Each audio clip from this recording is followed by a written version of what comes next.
In this season, I'll go out on a limb and say that you've had an opportunity to encourage someone who is struggling, and you yourself have needed some encouragement. And one of the joys of being in Christ is that we have a God who calls his bride, the church, to encourage our brothers and sisters when they are down, and for us to remind one another that God is near, that our trials will soon fade, as Hebrews 3:13 exhorts us to encourage one another daily as long as it's called today. But as we encourage, we must do so from a position of biblical truth. We can do this by continually directing ourselves and others toward Christ and the life he calls us to live.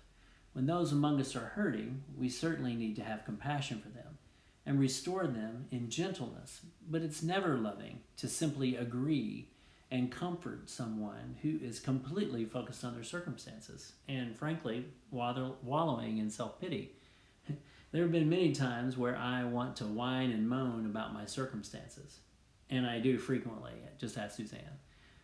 But sometimes it just feels good, doesn't it? Yet, if I stay there and don't come to myself, it is actually an assault on the goodness of God. And it is a common ploy of the enemy to keep me focused on myself.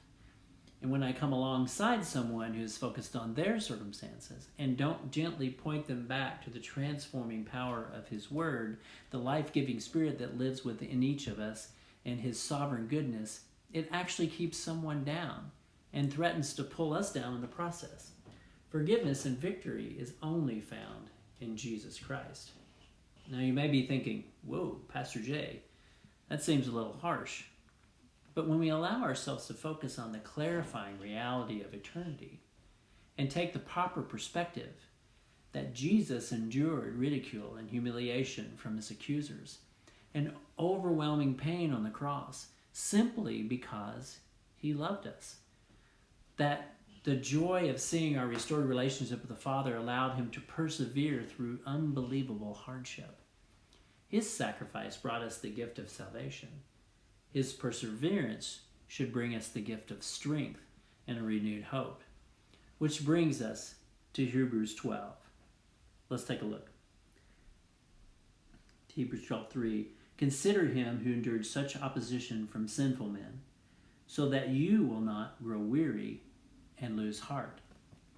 Now there are going to be days when the burden seems extra heavy, days when the attacks come fast and furious and feel like they will never end. It may bring temporary relief for someone to sympathize and confirm the difficulty of our situation. But the only way to truly ease the load is to focus our heart back to Christ and pray to receive his strength, as it says in 2 Thessalonians, and it says, may the Lord direct your heart in God's love and Christ's perseverance. We must persevere because he persevered for us. There's definitely a place within the body for compassion and sharing one another's sorrows, but when our burdens become seemingly unbearable, we must also encourage one another that his path, his grace, and his strength will be sufficient.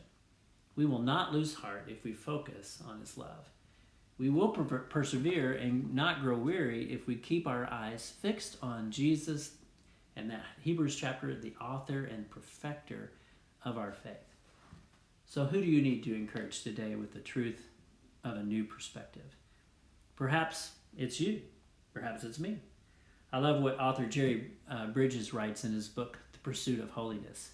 He writes, we need to preach the gospel to ourselves every day. God bless you.